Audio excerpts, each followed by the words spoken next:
point rencontre na biso alelo eza autour ya makamboyo eza koleka oto annonsaki bino tolobaki point D ya rencontre na biso alelo eza autour ya dépôt na biso ya plainte na le 22 juin et pas ya procureur général de la République près à cour de cassation. Bozola nanga malam na kosenga technique ba balancer image wana et puis toko développer makambo nyonso. La direction de l'Union pour la démocratie et le progrès social a franchi une nouvelle étape dans sa lutte contre les actes posés par des individus se réclamant abusivement de la force du progrès. Conduite par le secrétaire général et président de l'UDPS Tshisekedi, l'honorable Augustin Kabouya, une délégation composée de ses adjoints et du collectif des avocats conseil du parti s'est rendue ce lundi au cabinet du procureur général près la Cour de cassation Firmin-Vondé pour y déposer une plainte contre les auteurs présumés de plusieurs faits jugés infractionnels. Au sortir de l'audience, Maître Watangabo Emedi, l'un des avocats conseil de l'UDPS, a expliqué la démarche entreprise par le parti présidentiel. Selon lui, la force du progrès est un mouvement qui œuvre au sein de la Ligue de jeunes de l'UDPS avec pour mission principale la mobilisation des membres et l'encadrement politique et non la commission d'actes contraires à la loi. Madame et Messieurs de la presse, vous nous voyez ici devant l'office du procureur général près la Cour de cassation. Nous sommes constitués conseil de l'Union pour la démocratie et le progrès social, représenté à cet effet par son secrétaire général, faisant office du président AI du parti. Eh bien, vous le savez très bien, vous la presse, vous le relayez deux fois des cas que nous pouvons identifier en droit les faits infractionnels. Le parti s'est dit non, il ne veut pas rester indifférent dans ce sens. On doit porter plainte contre les gens qui parlent au nom de la force du progrès alors qu'ils ne le sont pas. Ils commettent des dégâts dans les différents vies, non seulement pour la vie de Kinshasa, mais également surtout pour l'étendue de la République démocratique du Congo. Et c'est dans cette même logique que nous avons choisi, nous avons opté pour le parquet général, qui a compétence sur toute l'étendue de la République. Ce n'est pas pour seulement regarder pour le cas de la ville de Kinshasa, mais pour d'autres provinces. Donc où vous trouverez les gens qui se réclament être de la force du progrès. La force du progrès est un mouvement reconnu à l'UDPS, œuvrant au sein de la Ligue des jeunes, qui a pour mission de mobiliser les membres et non une mission contraire à ce que nous déplorons tous avec les paisibles des citoyens qui violent intentionnellement les droits garantis aux particuliers et en faisant des cachots illégaux tantôt. Vous constaterez, madame et messieurs de la presse, depuis l'avènement de l'UDPS au pouvoir, depuis 2019, il y a certaines personnes que nous avons connues tous à Kinshasa, des Chegué, des Koulouna tantôt. Et aujourd'hui, ils se font passer les membres de la force du progrès comme si la force du progrès était devenue une ambassade où tous les malfaiteurs peuvent venir se cacher. Donc, merci déjà beaucoup. Tu peux arrêter. Nous sommes venus pour les déférer merci devant beaucoup. la justice. Et merci. IDPS viva. Contrairement à Oyo, Babandeko et Sabino, que secrétaire général a confondé la force du progrès. C'est méchant et malhonnête même de présenter le problème de cette manière-là. Bisso, IDPS, tous un parti politique et en non-violence. Tous un parti à incivique. Dès lors que Toyoki, Moutunyonso, a sali likambo, pour justifier forfait naïe, a mi bengi mutu a fort du progrès. Pour couper court à ça, exécutif y a parti. Sous ma coordination, tu décides qui, tu déposer plainte na parquet pour bakanga. La force du progrès à l'Okuta. Les années Tilelo, vous évitez que bakanga kaba faux policier. Ceux qui bakangi faux policier et comme il est ministre de l'Intérieur. ceux qui bakangi faux militaires et comme il y ministre de la Défense ou bien des chefs d'état-major général des FARDC. Mais pourquoi cette logique-là, elle n'est pas appliquée en haut sur l'IDPS, puisqu'il s'agit de Kabouya qui dirige l'IDPS? C'est méchant. Yango bisoto lobaki boy. IDPS viva. Naza kotuna boye. Ceux qui bakangi faux policiers na masina kuna. Ezali comme ministère de l'Intérieur. L'infraction est individuelle. Yango bomonaka tozana ba police de police pour na traquer ba faux policiers. Bomonaka tozana ba PEM pour traquer les faux militaires. Mais nous comme parti politique, nous ne pouvons pas faire ce travail-là. C'est la raison pour laquelle Tokindeki n'est pas procureur général prêt à cour de cassation pour nous déposer plainte pour l'accès biso fort du progrès à IDPS. Tout ça pour reconnaître à moi na makambo ezo lobama wate. Bino justice bosala musala na bino. Nous avons déposé la plainte en bonne et due forme. Vous avez nangai? Vous avez kangai madame? Ba vraie force du progrès. Il y a eu des baisses. Basala qui déclaration là-bas. Pour nous soutenir des marches à parti. Technique qui est la déclaration. 10e limité résidentiel, c'est ici au quartier général de la Force du Progrès de l'UDPS. Les gardiens du temple sous la direction de Joël Mousselou ont choisi d'apporter leur soutien à la plainte contre les infiltrés accusés de ternir l'image de cette structure informelle du parti présidentiel. La Force du Progrès, viva! Morale! Lors de son allocution à la presse ce vendredi 26 juin 2026, le président national de la Force du Progrès, Joël Mousselou, a réaffirmé le soutien de sa structure à la plainte déposée par l'UDPS Tshisekedi contre les personnes présentées comme des infiltrés au sein de la Force du Progrès. Benzema, selon les intimes, estime que cette démarche permettra d'identifier les auteurs des actes de désordre régulièrement attribués aux véritables militants. Selon lui, la Force du Progrès qui a accompagné l'UDPS durant les années d'opposition jusqu'à l'accession du parti au pouvoir ne saurait être assimilée à une milice ni cautionner des comportements violents. Biso la Force du Progrès, Tobundaka na opposition qui a pouvoir. Nous avons milicité, jamais la pouvoir comme une milice. Ils ont monté. Nous avons soutenu plainte à IDPS. Pour la Force du Progrès, ma paix, on va outil ma parti Moussoussou, va y inviter Biso, pas de mal en poisson. Ils ont monté. Attends, on va interpréter ma moine en la bango. Biso, mon pas attaquer quartier général. Et si la Force du Progrès est à la carte. La 10e millimètre, tout le monde, l'aide à IDPS, tout le monde soutenir. Évoquant les contextes politiques, Mousselou alias Benzema a également accusé d'anciens militants du PPRD d'être à l'origine de cette infiltration, affirmant que ces derniers chercheraient à provoquer des incidents pour nuire à l'image de la Force du Progrès. Dans cette perspective, le président national de la Force du Progrès a annoncé que sa structure ne souhaite plus voir les drapeaux de l'UDPS affichés lors des activités de la Force du Progrès, estimant que cette mesure contribuerait à éviter toute confusion avec les personnes qu'il qualifie d'infiltrés.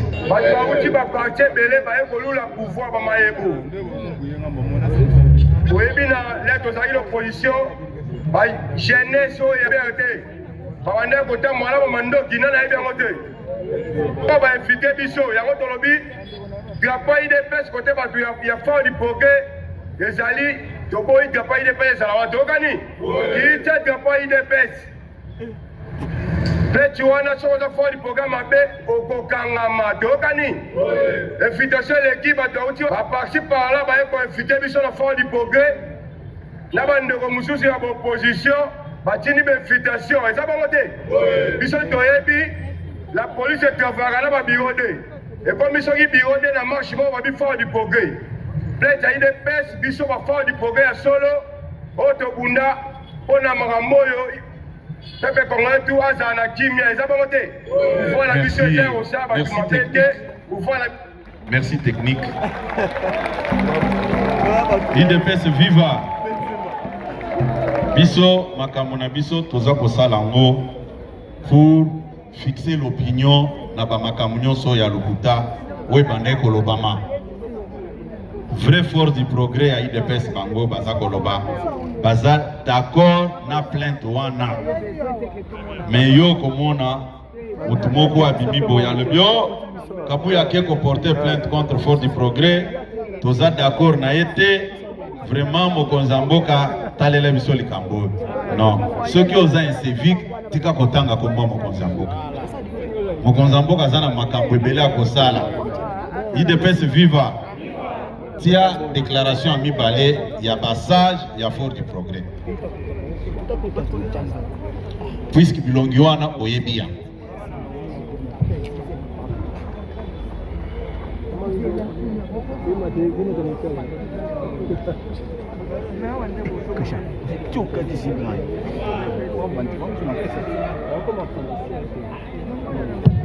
Ezaki mi-balé. La déclaration des Akimi Balé landana ki na mtsusu. Puisque ce n'est pas vraiment sérieux, il y a koko saka batu pour intérêt na omoko.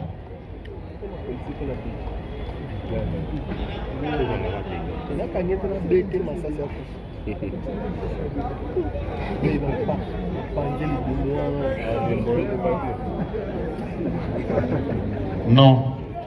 Les géri. Oso le gisango tikato le kana étape musu. IDPS viva.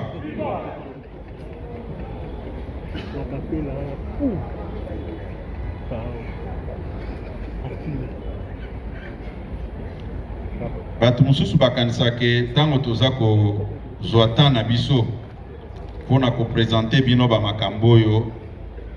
Tozo sala ba distraction bien ba aventure non. Ezana bato amité mamabe. Oyo soki akosi akozala leste. Puisque lelo nayebi ba démarche à bato na bato. Nyonso boza koyoka. Oh Kabuya IDPS bazana milice bazana ba faute du progrès. Biso to wangani teke tozana faute du progrès te. Stolobaka ngo polele mais tolobaka ke force du progrès na biso azana mission na azana ngo ya ko mobiliser batu, ko sensibiliser batu, ko encadrer batu. Eza ya ko se comporter net ba incivilité. Bolaninga malam. Le vrai problème parce que ba yebike Kabuya nde apporter bitumba ya changement à constitution. Pona ko bangi saye, tolat saye likambo boy na nzoto. Mais je veux vous rassurer ce soir. Eza démarche oyo na kotikala kozonga simana yango te. Oza kolanda ngai. Oui, na ebike eza ba écoutez-moi s'il vous plaît. Lelo tolobelaka makambo ya Patrice Emery Lumumba. Akufaki pona indépendance ya mboka oyo. Je préfère aussi que basala nyonso bakosala na ngai, mais il faut qu'on change la constitution. Oui. Ils sont en train des intimidation, ils sont conscients, ils ne peuvent se vivre. Ils sont conscients que Kabuya c'est un homme pacifique. Même quand nous étions tous ensemble, Naba Fayoulou, Naba Kabundouana, Baebi, caractère Nangai. Mais pour me faire peur, mais moi, je ne reculerai jamais. Je parlerai même en tant que député autour de la question. Il ne peut se vivre. Eza babiloko bazako créer bayebi yango. Bozola na madame. Bombete la maboko binomoko.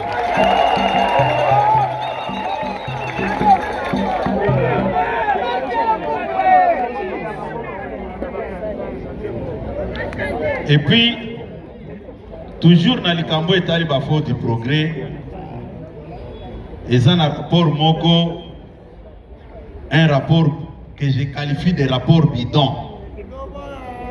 Rapport oyo, pa misaki na bato a Human Rights Watch. Bandeko wana, nazo respecter musala na bango. Chef na bango ayaki awo.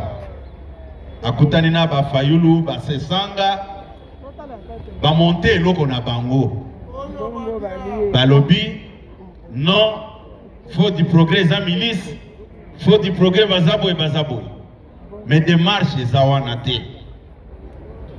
Démarche na bango eza ya kobangisa. Pour ceux qui m'ont qui bongo, à sali marche arrière. D'après tout, je suis un député. Je peux m'exprimer aussi en tant que député. On ne peut pas me faire peur pour des bêtises comme ça. Bango bazan a droit pour s'exprimer, sauf Bisso. Est-ce que vous trouvez ça normal? Tango basali, nayoki ba journaliste y a tendance na bango, bazole kana média. Bazolo baono. Kabouya a été reçu par le directeur exécutif de Human Rights Watch, va mettre en garde, ah bon? C'est ça la nouvelle manière de fonctionner. Bon, le code a utilisé qui presse pour tromper.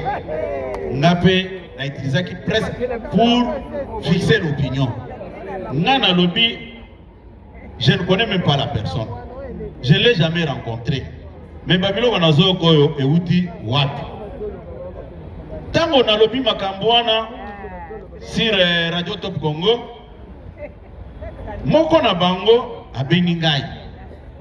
Madame Jeannette. Oh non, effectivement, directeur exécutif Nabiso atikala kokutana na yote akutana kana ba opposant na membre du gouvernement. Non, mais madame, soyons sérieux. Gouvernement est comme qu'on représente l'IDPS. C'est quelle logique ça? Même un criminel, on l'écoute. Vous avez publié votre rapport concernant notre parti politique IDPS. Les miens à faire était de venir vers nous pour échanger, pour présenter nos moyens de défense. Comment vous pouvez déjà publier votre rapport et puis vous m'invitez pour discuter là-dessus? Moi, non, je ne suis pas disponible. Moi, je reste maintenant dans ma position pour montrer à l'opinion que vous n'avez pas fait correctement votre travail. IDPS viva. IDPS viva. Je sais que ce sont des manœuvres, naïebi. Naïebi. Pas commenter, babilo, bébélé. Mais là où les gens ne réfléchissent pas, c'est à quel niveau? Tant que bazolo ba ono et IDPS bazana na fort bazana ministre boy. D'abord pour pas maintenant enquête pas ba mindelo bo monaka.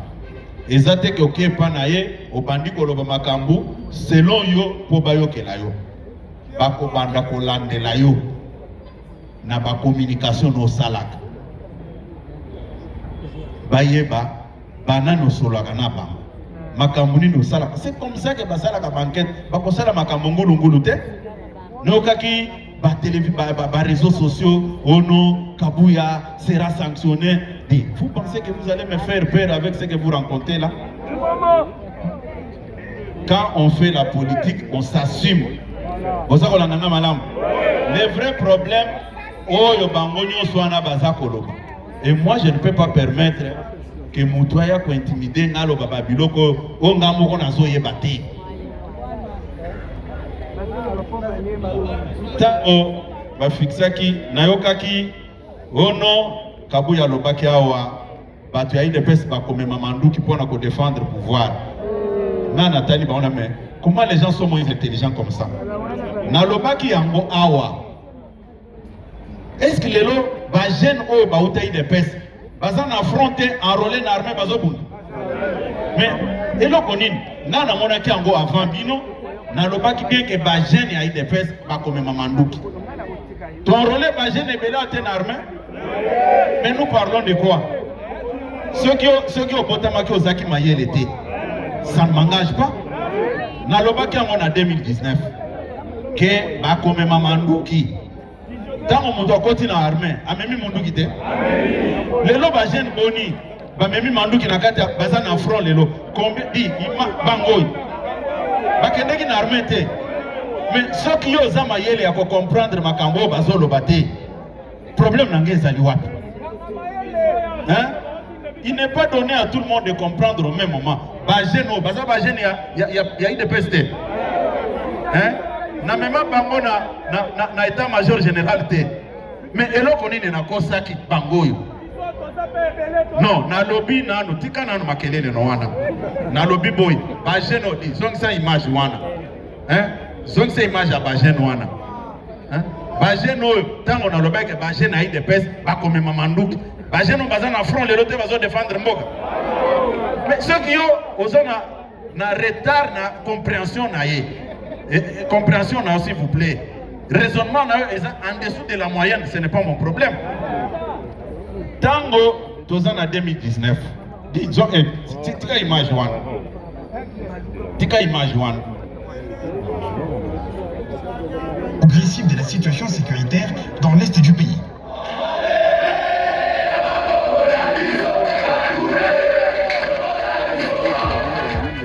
Notez que c'est dès juin 2019, lors d'une causerie morale au quartier général de l'UDPS à Limete, qu'Augustin Kabuya Tshilomba avait lancé un premier message d'alerte à l'endroit de gens de son parti, convaincu que les menaces contre l'intégrité territoriale du pays nécessitaient une prise de conscience collective.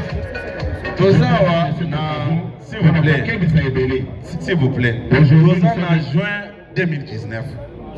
Mais biso tosto monaki makambongo avant batumusus mamonango. Ezaki kaka place o totelemelaki awo. Na 2019 awo tolobelaki yango awo. Na 2022 na place de la Poste à Lubumbashi. Tiens place wa. Na 2022 je dis bien. Na Lubumbashi. Le 30 octobre yango. Le 30 octobre 2022 à Lubumbashi. Nécessité pour les jeunes de développer un esprit de sacrifice et de se tenir prêts à défendre le pays face aux menaces sécuritaires. Il y a certains qui se réclament des opposants. Depuis que Kagame a commencé à tuer les Congolais, ils n'ont jamais condamné ça pour leur propre intérêt. Nous demandons à tous les jeunes d'accepter une fois pour toutes de se faire enrôler au niveau de notre armée nationale. Kagame ne peut jamais défier les Congolais comme il le fait jusqu'aujourd'hui. Il devait se vivre. C'est rien. Mais awa, tous en 2022, le 30 octobre 2022 à Lubumbashi. Mais tant que tous en koyoka makele loba bazako sal, bazako loba. Continuez dans l'image, on est continué.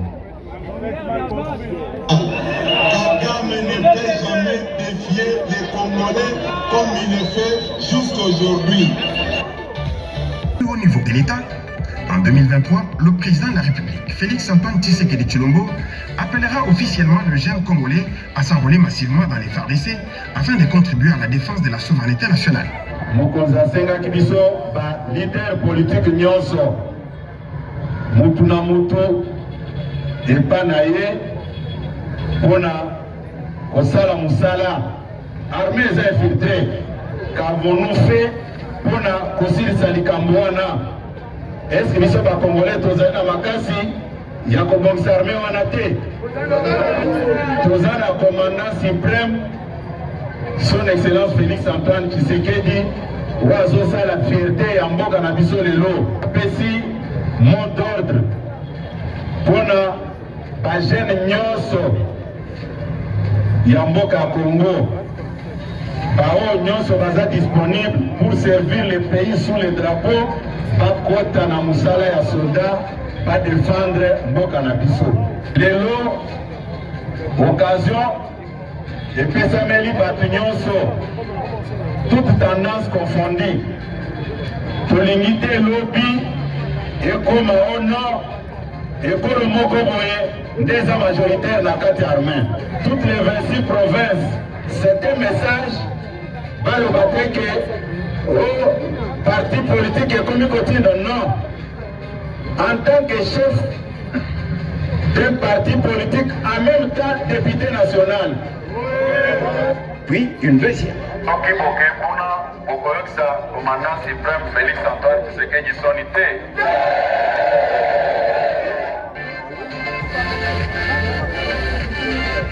Au fil des mois, plusieurs responsables de l'Union sacrée de la nation feront écho à cette mobilisation. En 2025, notamment Jean-Pierre Bemba-Gombo, alors vice-premier ministre en charge des transports, puis figure de la majorité présidentielle, encouragera également le jeune à rejoindre les forces de défense dans le contexte de l'agression contre la RDC. Détermination la bilan au bout de la lelo. Que vous avez la posa mo okota armée mokonzi ya mboka ayebi mpe alobi akobongisa situation bango nyonso. Rendez-vous na région militaire. Rendez-vous na région militaire.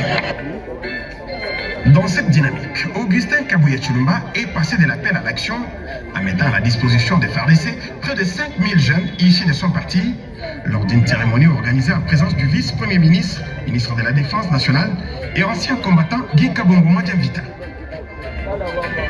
Cette initiative s'inscrivait dans le cadre du renforcement des effectifs des forces armées, conformément aux orientations des autorités compétentes. Bandalero, on s'est comporté le lègue mosusu. Ah, vous voyez, on a fait ça côté. On est contre la discipline. On a comme manifesté la discipline à partir de Mongapoyo. Le Mongolio, tout ça, monsieur Barbe. Vous avez vu? Oui.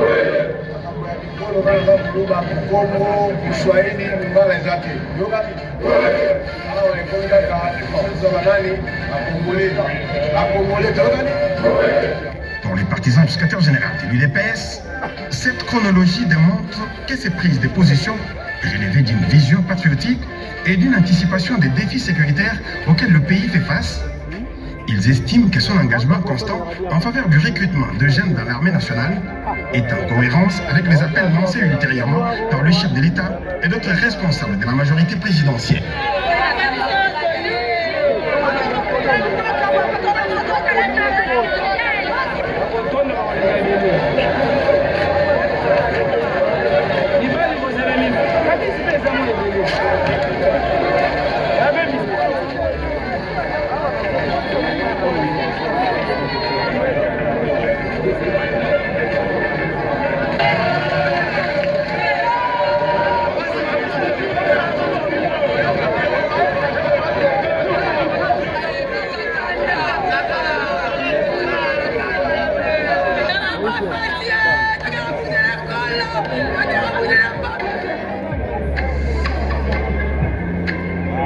Dans cette perspective, il considère que les accusations selon lesquelles Augustin Kabuya aurait cherché à constituer une milice ne reposent pas sur les faits, affirmant que toutes ces démarches se sont inscrites dans le cadre de l'encouragement de jeunes à intégrer les FARDC, seule force légalement habilitée à assurer la défense de la République.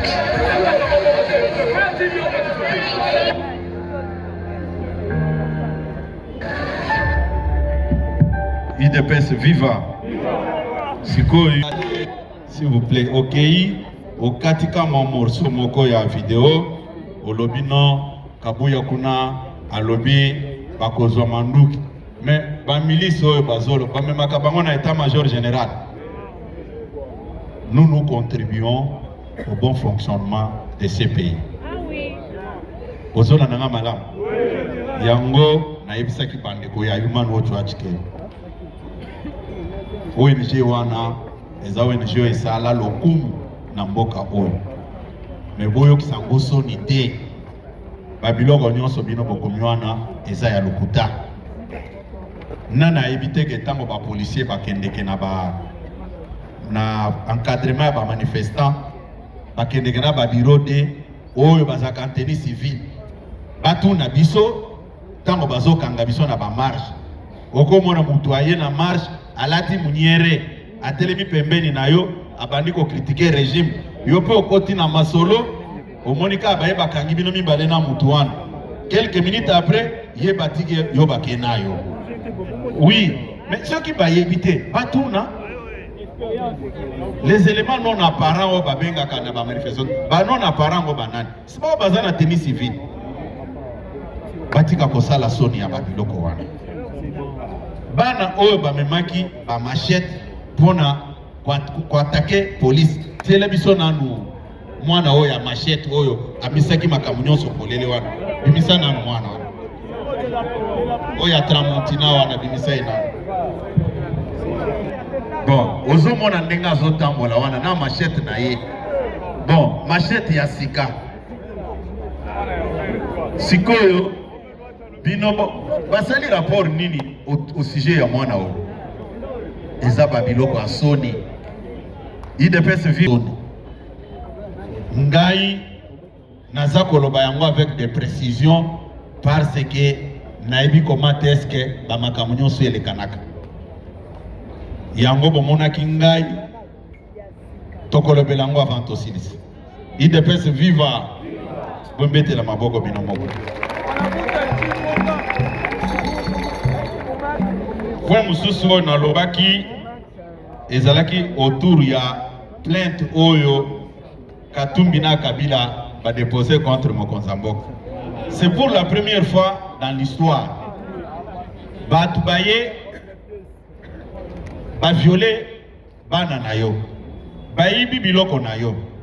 Mais bazui quand même courage ya commémorer devant la justice. Bon, nazo comprendre bangomi balé puisque bon, tous les cannabis au kaka. IDPS viva. Non, mutu oyo, écoutez. Mutu oyo azana ba faculté na nyonso akoko réfléchir ndenge wana te. Puisque Mokonzi Mboka azande papa na yenda aza victime. Yende ba violer bana na ye za bandeko na biso a est. Bozola nanga malamu.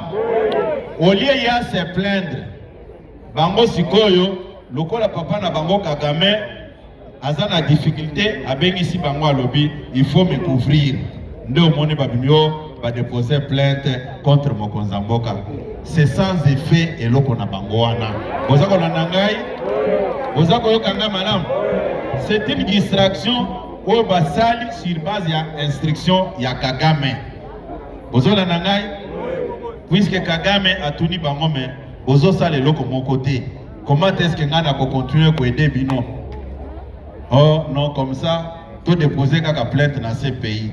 C'est un non-événement. Vous avez dit madame, puisque nous avons ba combattant, bazo tout nango secrétaire général, na ibseke belege non non, je ne vous réponds pas maintenant.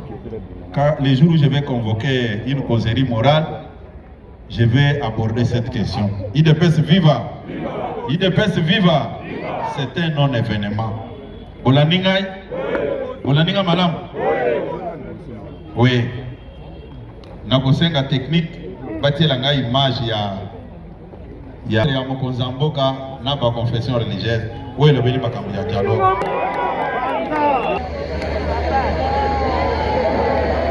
Nous sortons d'un lien très important avec le président de la République. Cet entretien fait suite aux initiatives que lui-même avait déjà prises en allant à la rencontre du chef de l'État du Burundi et puis du Congo-Brazzaville. Ce sont des échanges qui ont porté essentiellement sur des sujets d'intérêt national.